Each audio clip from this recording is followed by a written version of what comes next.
राज्यसभा चुनाव के नतीजों के बाद हिमाचल प्रदेश की राजनीति में भूचाल सा आ गया। सुखविंदर सिंह सुक्खू सरकार पर संकट के बादल मंडराने लगे। सीएम सुक्खू से नाराज वीरभद्र सिंह के बेटे और हिमाचल सरकार में मंत्री विक्रमादित्य सिंह ने इस्तीफा दे दिया।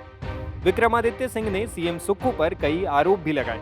उनके इस्तीफे के बाद ये सवाल उठ रहे थे कि क्या वो अब बीजेपी का दामन थाम लेंगे या फिर कांग्रेस में ही रहकर सीएम के खिलाफ अपनी जंग जारी रखेंगे। इन सब सवालों का जवाब अब उन्होंने खुद दे दिया है। विक्रमादित्य सिंह ने कहा कि सरकार की स्थिरता बहुत जरूरी है और उसके लिए हम सब मिलकर काम कर रहे हैं। तो चल रही कि आप जो है बीजेपी में जा रहे हैं?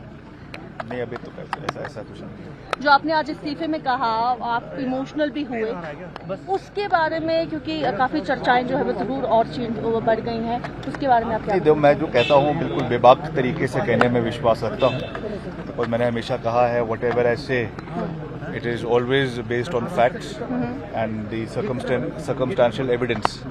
तो मैं ये मजबूती के साथ ये बात कह सकता हूँ कि आगे भी जो है हम अपनी बात को पूरी मजबूती से रखेंगे and then will see. Himachal में सुक्खू सरकार बची है या कांग्रेस सरकार? सरकार तो माननीय मुख्यमंत्री जी की अध्यक्षता में है। कांग्रेस की गवर्नमेंट है, which is headed by honourable chief minister Thakur Sukhvinder Singh Sukhu ji.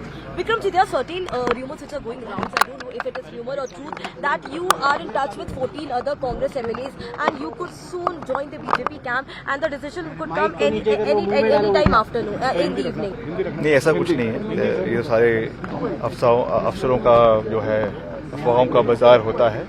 But I speak the truth, I speak without any indulgence, political indulgence.